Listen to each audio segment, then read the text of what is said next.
Hey mga sis!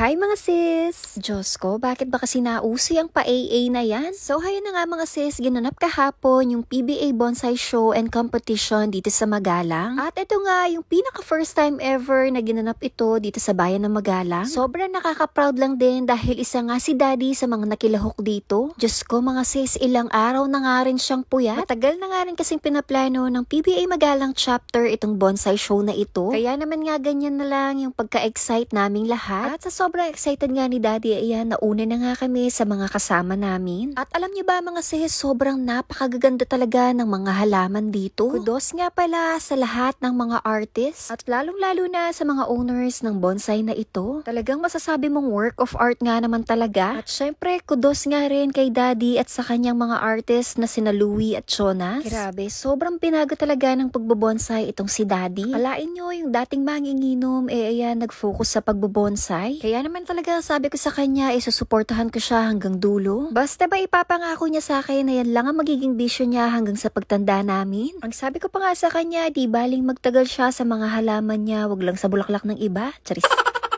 So, ayun na nga mga sis, hindi nga lang ako yung kasama ni Daddy dito. Kasama nga namin sina Mami Jo, Maricoy, Jessie Chung, and Pakpak Boom. At syempre, hindi rin naman pwedeng mawala sina Kuya Tenten at Ate Sky. Gusto ko nga rin palang pasalamatan sina Mami Jo at Maricoy sa supportang binibigay nila kay Daddy. Sobrang thankful nga rin ako dahil nga mahal nila ang isa't isa. Tignan nyo naman nga, wala pang awarding pero nauna nang na-awardan itong si Daddy. Hindi lang nga sa mga material na bagay yung pinagpapasalamat ko sa mga kapatid niya. Dahil mas lalo kong ipinagpapasalamat yung pagmamahal nila dito kay Daddy. Kaya naman kami ay bumabawi sa mga paraan na kaya namin. Ay, biglang naging drama itong bonsai competition. So, heto na nga't mag-uumpisa na itong event. At syempre, bago magsimula ay opening prayer muna. Salamat kay Lord dahil pinagtipon-tipon niya yung mga bonsai artists at owners dito sa Magalang. At syempre, maraming salamat sa aming malugod na mayora. At sana nga ay yearly na itong bonsai show and competition na ito. At dahil nga dito mga sis, lalong dumami yung mga naging kaibigan ni Daddy. Yung pagiging mahilig niya nga rin pala sa art naipakita niya dito. Lalo niya nga rin palang naipakita yung pagiging creative side niya. At kung hindi niya na itatanong mga sis, napakagaling gumawa ng bonsai pots nitong si Daddy. At sobrang nakakatuwa nga dahil yung mga ginawa niyang bonsai pots nandito nga rin. Sobrang nakaka-proud nga lang din talaga. Sa puntong ito pala nag-a-announce na sila ng mga nanalo. At isa nga din itong si Louie sa mga nakakuha ng awards. Isa nga rin pala siya sa mga artists ni Daddy. Congratulations nga rin po pala sa mga iba pang nanalo. At maraming salamat nga rin po pala sa bumubuo ng PBA Magalang chapter. Congratulations po sa inyong lahat. Saludo po ako sa panahon at sakripisyo na ibinigay nyo para mairaos itong event na ito. At para kay Daddy, hindi ka man pinalad ngayon na by Diyos ko, pinalad ka namang magka-iPhone.